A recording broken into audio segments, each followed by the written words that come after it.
ஒவ்வொரு வீடும் ஒரே மாதிரியாக தோற்றமளிக்கும்.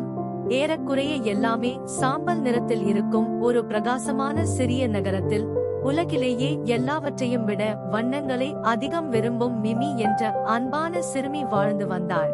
ஒரு நாள் தன் பாட்டியின் தூசி படிந்த பரன் அறையை சுத்தம் செய்து கொண்டிருந்த போது மிமிக்கு ஒரு பழைய ஒளிரும் தூரிகை கிடைத்தது. அவள் அதை தொட்ட கணமே சிறிய மின்னும் ஒளித்துளிகள் காற்றில் நிறைந்தன. ஆர்வம் மேலிட மிமி ஒரு சிறிய நீல வண்ணத்து பூச்சியை வரைந்தாள். அவளுக்கு ஆச்சரியமளிக்கும் வகையில் அது தன் இறக்கைகளை அசைத்து பறந்து சென்றது. அந்த தூரிகை ஒரு மாயாஜால தூரிகையாக இருந்தது. உற்சாகமடைந்த மிமி வெளியே ஓடிச் சென்று தரையில் பூக்களை வரைந்தாள். உண்மையான பூக்கள் பிரகாசமாகவும் அழகாகவும் பூத்தன. அவள் வானத்தில் ஒரு வானவில்லை வரைந்தாள்.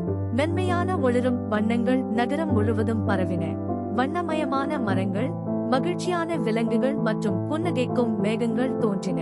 ஆனால் மிமி விரைவில் ஒரு விசித்திரமான விஷயத்தை கவனித்தாள். மக்கள் அன்பாகவும் மகிழ்ச்சியாகவும் இருந்தபோது வண்ணங்கள் பிரகாசமாக இருந்தன. ஆனால் 2 குழந்தைகள் சண்டையிட்ட போது வண்ணங்கள் மங்கத் தொடங்கின. மிமி மெதுவாக அவர்களுக்கு இடையில் ஒரு ஒளிரும் இதயத்தை வரைந்தாள். அவர்கள் புன்னகைத்து மீண்டும் நண்பர்களான போது வண்ணங்கள் இன்னும் பிரகாசமாக திரும்பின. மிமி நகரம் முழுவதும் பயணம் செய்து மகிழ்ச்சியை வரைந்தாள், மற்றவர்களுக்கு உதவினாள் மற்றும் உலகை அழகால் நிரப்பினாள். சூரியன் மறையும் நேரத்தில் ஒரு காலத்தில் சாம்பல் நிறமாக இருந்த அந்த நகரம் ஒரு ஒளிரும் வானவில் உலகமாக மாறியிருந்தது.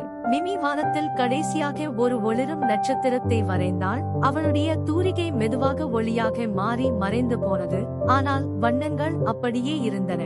மிமி புன்னகைத்து மெதுவாகச் சொன்னாள், ஒருவேளை உண்மையான மாயாஜாலம் ஆரம்பத்திலிருந்தே அன்பாகத்தான் இருந்திருக்க வேண்டும். அவளுடைய நகரம் மீண்டும் ஒருபோதும் தன் வண்ணங்களை இழக்கவில்லை. Subscribe to Fun Guy.